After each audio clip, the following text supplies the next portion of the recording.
Madam, এই camera কি আপনাদের বাড়ির? হ্যাঁ, কেন?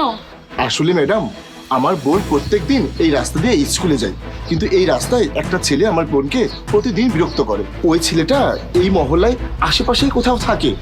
তাই আজকে আমি আমার বোনের সাথে এসেছি। এসে দেখলাম যে এখানে একটা ক্যামেরা আছে। তাই আপনি যদি আমাদেরকে একটু সাহায্য করতেন। হ্যাঁ হ্যাঁ, অবশ্যই, কেন না। আসুন, ভিতরে আসুন। আসুন, বসুন, আমি দেখে দিচ্ছি।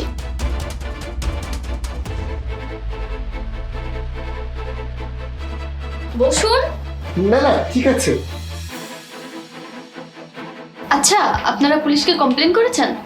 না না ম্যাডাম, আমরা তো গরিব মানুষ, গরিবের কথা কি আর পুলিশ শোনে? তাছাড়া আমাদের কাছে অত টাকাও নেই যে টাকা দিয়ে পুলিশকে কাজ করাবো। ওই একটাই ভরসা, যদি এখান থেকে কোনো প্রমাণ পাওয়া যায় তাহলে সেটা নিয়ে গিয়ে পুলিশকে দেব, তাহলে যদি কিছু একটা করা যায়। সমস্যা নেই, আমাদের ক্যামেরা যদি রেকর্ড হয়ে থাকে তাহলে আমি আপনাকে ডকুমেন্ট করে দিব। আপনি একদম চিন্তা করবেন না, আমাকে একটু দেখতে দিন। আজকালকার সমাজের অবস্থা কি হয়েছে দেখুন। একা একটা মেয়ে শান্তিতে বেরোতেও পারে না। তুমি খুব ভালো কাজ করেছো তোমার ভাইয়াকে সবকিছু বলে। মানুষদের মেন্টালিটি এতটা খারাপ যা বলার মতো নাই। হ্যাঁ ম্যাডাম, এরা মানসিকভাবে সুস্থ নয়। আমার তো মনে হয় এরা মানসিকভাবে ভারসাম্যহীন। ওদেরকে দেখে তো আপনার আমার মতো স্বাভাবিক মানুষই মনে হয়, কিন্তু ওরা যে কখন কোথায় কি করে বসে সেটা বোঝা যায় না। আচ্ছা, তোমার কি মনে আছে ওইটা কয়টার সময় বা কয়টা হতে পারে? হ্যাঁ, 1টা থেকে 2টার মধ্যে। আর কবে হয়েছে সেটা বলতে পারবে? হ্যাঁ, এই ঘটনাটা পরশুদিন ঘটেছে। এই একটু এখানে আসো তো। যা যা। একটু ভালো করে দেখো। হ্যাঁ,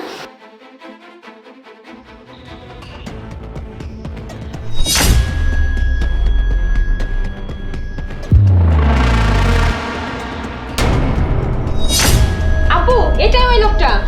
কি বলছো? একটু ভালো করে দেখো।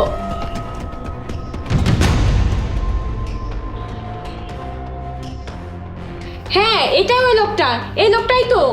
আপনি তো নিজে চোখে দেখলেন ওই লোকটা আড়াল থেকে বেরিয়ে আসলো।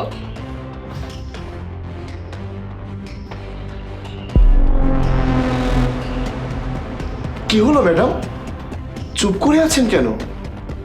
ওইটা আমার হাজবেন্ড। ম্যাডাম, আমরা আগে থেকেই জানতাম ওটা আপনার হাজবেন্ড, কিন্তু আমরা বলার সাহস পাইনি। আর এমনিতেও আমরা যদি এসে আপনার কাছে সরাসরি বলতাম তাহলে আপনি কখনোই বিশ্বাস করতেন না।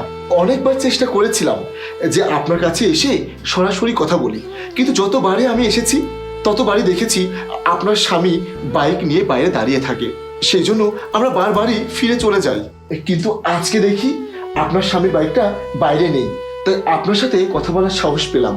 ম্যাডাম, আমি আপনার কাছে হাত জোর করে বিনতি করছি, দয়া করে আপনার স্বামীকে একটু বোঝান, একটু সামলিয়ে রাখুন। তা না হলে কাল যদি কিছু একটা হয়ে যায় আমার বোনের জীবনটা নষ্ট হয়ে যাবে। ম্যাডাম, একটা বোনের ভাই হিসেবে আপনাকে শুধু আমার এতটুকুই বলার ছিল। চল বোন।